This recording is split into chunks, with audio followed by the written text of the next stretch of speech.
Good morning. अब हम यहाँ पे कुछ न्यूमेरिकल कर रहे हैं। तो संधारित्र वाला जो पार्ट है हमारा, परावैद्युत और संधारित्र, उसका हमको एक सवाल कर रहे हैं यहाँ पे। तो देखिए सवाल को, न्यूमेरिकल को।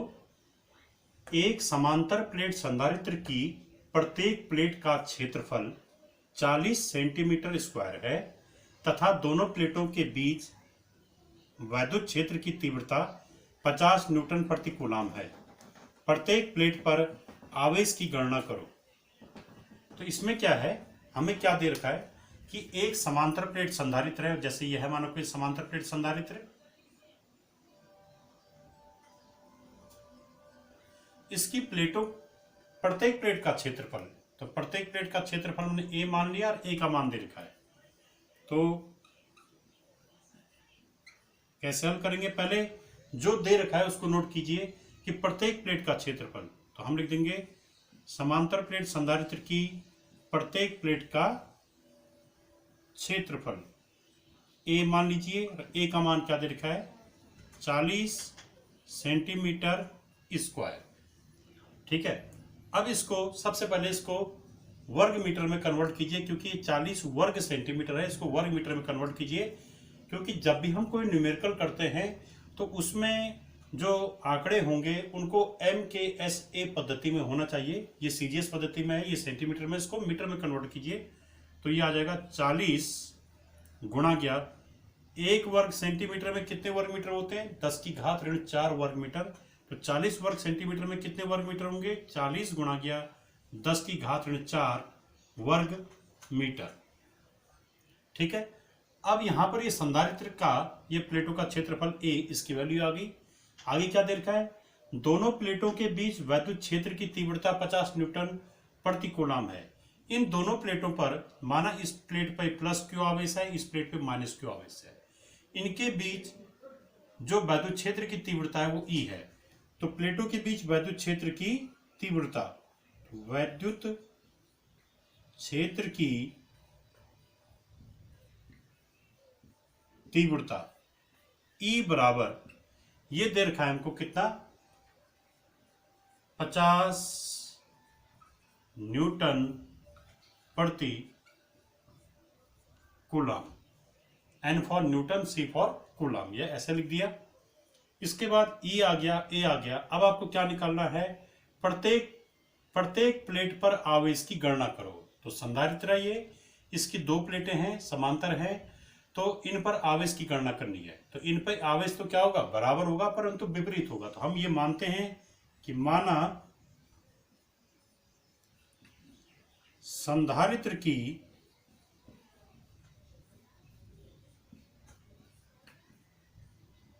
प्रत्येक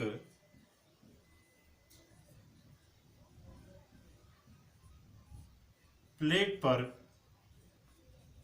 Q एवं -Q आवेश है, कि प्रत्येक प्लेट पे Q और -Q आवेश है। तो इस Q का मान हमने ज्ञात करना है। हम ये मानते कि माने जो इस संधारित्र है, इसकी धारिता क्या है, C है, इसकी प्लेटों के बीच की दूरी क्या है, D है, इसकी प्लेटों के बीच का विभवांतर क्या है, V है। तो इसके लिए हम कैसे करेंगे इसको हल, तो देखिए इसको आगे।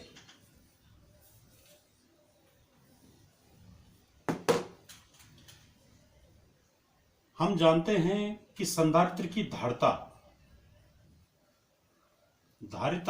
C बराबर होता है K एप्सिलॉन 0 A/D। ठीक है। अब इसका हम यूज करेंगे बाद में कहीं। और हमने एक सूत्र ये भी पढ़ा था कि संधारित्र की प्लेटों पर अगर आवेश Q हो और संधारित्र की धारिता C हो, इसकी प्लेटों के बीच का विभवांतर क्या हो, V हो, तो हम लिख सकते हैं यहाँ पे C बराबर Q बराबर C इंटू V। ये हमने पढ़ा था इसमें। अब इसमें C का मान यहां से रखिए, ठीक है, और V का मान निकालिए। यहां पर एक चीज का ध्यान रखिए, क्योंकि यहां पर माध्यम नहीं दे रखा है, तो हम यहां पर माध्यम क्या मानेंगे, निर्वात। माध्यम क्या मान लेंगे, निर्वात, और निर्वात के लिए के का मान क्या होता है, 1 होता है, इसलिए यहाँ पे के नहीं रखा है हमने। तो यहां पर हमारे पास आ जाएगा Q बराबर C का मान यहां से रखा समीकरण नंबर 1 से, तो यह आ जाएगा epsilon 0 A upon D into V। ठीक है,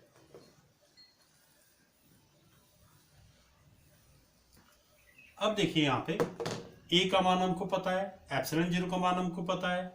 अब यहां पर V अपॉन D आया है, तो इसको हम क्या लिख देंगे, Q बराबर epsilon 0 A into V upon D, ऐसा लिख सकते हैं इस फॉर्मूले को हम। और ये V अपॉन D मतलब विभवांतर बटे दूरी, संधारित्र की प्लेटों के बीच का विभवांतर बटे प्लेटों के बीच की दूरी। ये किस चीज का फॉर्मूला है, ये फॉर्मूला है वैद्युत क्षेत्र की तीव्रता का। तो इसको लिख देंगे हम E, तो यह आ जाएगा epsilon 0 A into E। V upon D को E से रिप्लेस कर दिया, और अब हम यहाँ पे इसको आगे सॉल्व कर ले सकते हैं। इसको यहाँ पर हम लिखेंगे इसमें, क्योंकि E equal to V upon D, ये हिंट दे देंगे क्योंकि कि हमने V अपॉन D की जगह क्या रखा है, E रखा है। E मतलब वैद्युत क्षेत्र की तीव्रता, इलेक्ट्रिक फील्ड इंटेंसिटी। अब यहाँ पे इसको आगे सॉल्व कीजिए,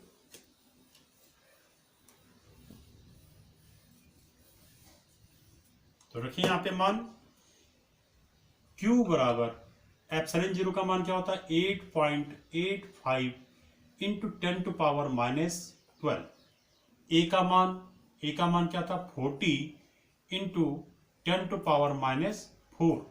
और E का मान क्या है, E का मान है हमारा, E इस क्वेश्चन में हमने दिया था 50। E का मान क्या आ गया, 50। तो यहां पर इसको हम हल करके इसका मान निकाल सकते हैं। तो ये आ गया हमारा 1.77 इंटू 10 टू पावर -12। देखिए 5 को 20, ये 2 जीरो ही होगी। ठीक है, तो ये अपना आप ही यहाँ पे, और यहाँ पर क्या गया, इंटू 8.85 और इंटू 10 टू पावर -12, और ये -4 कितना होगा, -16 हो जाएगा। 2 5 10 का 0 से लेके 216 17 का 7 से लेके 216 17। ठीक है, यह आंसर हमारा सही आ गया।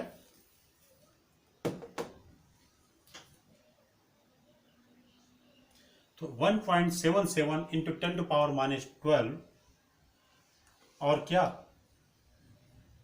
कूलाम, क्योंकि आवेश कूलाम में नापा जाएगा। तो ये हमारा इसका आंसर आ गया। दूसरा एक क्वेश्चन है इसमें कि एक समांतर प्लेट वायु संधारित्र की धारिता 16 पिकोफैरड है।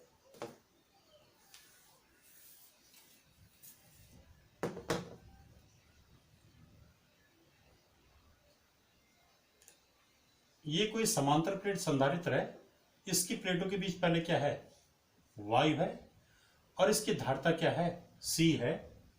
ठीक है, कि एक समांतर प्लेट संधारित्र की धारिता,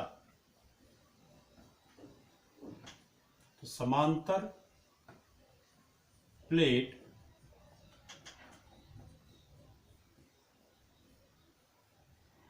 संधारित्र की धारिता, ये हमको दे रखी है, C equal to 16 pico farad. ये दिया हमको कि एक समांतर प्लेट वायु संधारित्र, साफ साफ बता रखा है कि ये कैसा संधारित्र है, वायु संधारित्र। तो इसके लिए K का मान क्या होगा, 1 होगा। ठीक है, और इसकी धारिता है 16 पिको फैरड। यदि प्लेटों के बीच की दूरी घटाकर 2/3 कर दी जाती है, इन प्लेटों के बीच की दूरी कुछ होगी, हमने इसको मान लिया D। ठीक है, अब इनके बीच की दूरी घटा दी, इनके बीच की दूरी कर दी माना इतनी।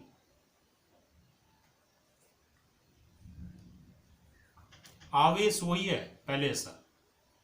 ठीक है, और इन प्लेटों के बीच एक परावैद्युत रख दिया,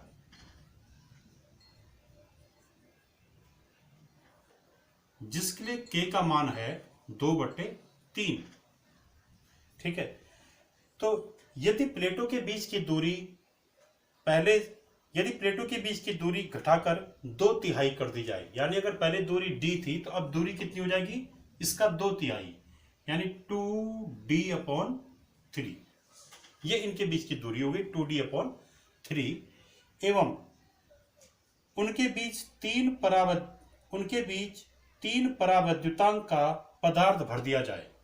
ठीक है, यहां पर देखिए इन प्लेटों के बीच एक परावैद्युत माध्यम रख दिया और इसके लिए परावैद्युतांक का मान क्या है, 3 है। तो नए संधारित्र की धारिता क्या होगी, तो हमारा क्वेश्चन क्या है कि पहले एक वायु संधारित्र हमारे पास, इसकी धारिता 16 पिकोफैराड है। अब इस संधारित्र की प्लेटों के बीच एक ऐसा परावैद्युत भर दिया जाता है जिसका परावैद्युतांक 3 है और इसकी प्लेटों के बीच की दूरी पहले से 2/3 कर दी जाती है। तो नई स्थिति में इस परावैद्युत युक्त संधारित्र की धारिता क्या होगी, तो हम ये मानेंगे कि इसमें माना नई स्थिति में इस परावैद्युत युक्त संधारित्र की धारिता क्या है, C' है। तो हमें C' का मान ज्ञात करना है। तो सबसे पहले यहां पर देखिए, हम यहां पर C का फॉर्मूला लिखेंगे। पहले मान लिया हमने कि वायु संधारित्र की धारिता C बराबर 16 पिकोफैराड, और इस 16 पिकोफैराड को हमने कन्वर्ट कर दिया पिकोफैराड में। तो 16 गुणा के क्या आएगा, 10⁻⁹ यह आ जाएगा इतना फैराड, या इसको वही रहने दीजिए, पिकोफैराड में इसका आंसर निकाल सकते हैं। अब इसमें 16 आ गया। हाँ, एक और इसका फॉर्मूला क्या होगा, तो वायु संधारित्र की धारिता C = ε0A/d, ये लिख दिया। दूसरा, परावैद्युत युक्त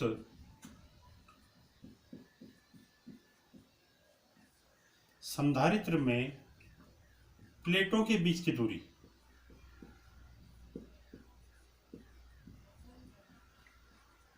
प्लेटों के बीच की दूरी ये d' मानिए, d' बराबर क्या आएगा, 2d/3। पहले अगर दूरी d थी तो नई स्थिति में दूरी क्या हो गई, इस d का 2/3, तो ये आएगा 2d/3। और तो इसकी और k का मान क्या आएगा, क्योंकि इस परावैद्युत के लिए परावैद्युतांक का मान क्या है, 3। तब इस संधारित्र की धारिता, किस संधारित्र की धारिता, परावैद्युत युक्त संधारित्र की धारिता, C का मान तो ये आया, ये वायु संधारित्र के लिए है, K है नहीं, इसमें K1 हो गया। नए संधारित्र में दूरी d' का मान क्या हो गया, 2d/3। नए संधारित्र में K का मान क्या हो गया, 3 हो गया। और नए संधारित्र की धारिता हमने C' मान ली, तो C' बराबर क्या होगा, क्या होता है संधारित्र की धारिता का सूत्र, K ε0A/d। तो d के पे क्या आएगा, d' आ जाएगा। दोनों स्थितियों में प्लेटों का क्षेत्रफल एक समान है, इसलिए प्रत्येक प्लेट का क्षेत्रफल यहाँ इस वाले में A है तो यहाँ भी क्या होगा, A होगा। क्षेत्रफल में कोई फर्क नहीं पड़ा। अब हम क्या करेंगे, इसको आगे हल कीजिए।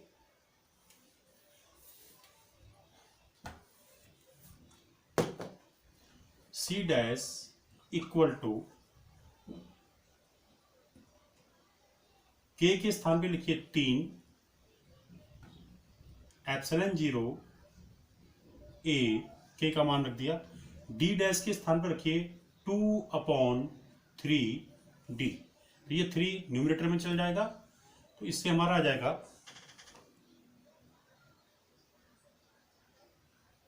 9/2 ε0 A/d। अब ये ε0 A/d क्या था, ये समीकरण नंबर 1 में C की वैल्यू था, तो हम यहाँ पर लिख देंगे C' इक्वल टू क्या आ गया, हमारा C आ गया, sorry C' equal to C dash equal to हमारा क्या क्या 9/2 इंटू सी। ये सी की वैल्यू है। समीकरण नंबर 1 से लिख भी दिया यहाँ पे कि समीकरण 1 से।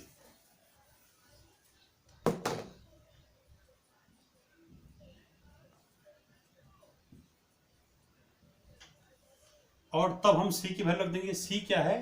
वायु संधारित्र की धारिता। तो सी डैश बराबर आ जाएगा 9/2 गुणा गया 16 पिको फैरड।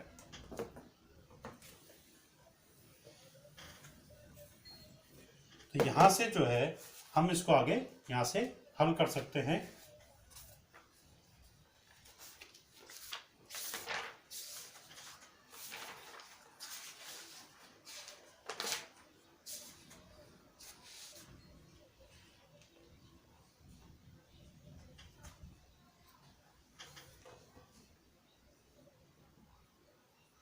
दो अठे 16, 8 9 72 पिको फैरड।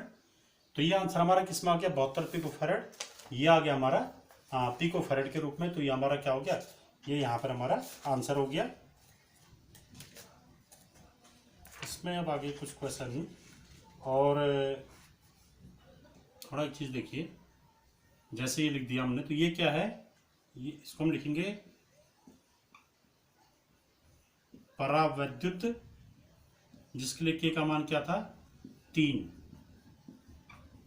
से युक्त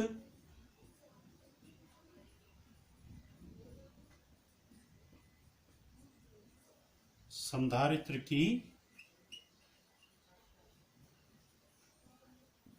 धारिता सी डैश बराबर 72 पिको फैरड। आप चाहें तो उसको फैरड में निकाल सकते हैं। तो फैरड में क्या हो जाएगा? 72 गुणा गया पिको फैरड को फैरड में कन्वर्ट करने के लिए किससे मल्टीप्लाई कर देंगे? -10⁻12 से इतना फैरड हो जाएगा। तो ये फैरड में भी इसका आंसर आ गया।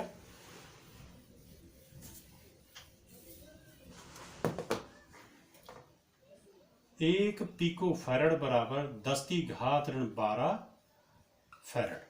ये इसका सूत्र है, उससे हमने इसको यहाँ पे सॉल्व किया है।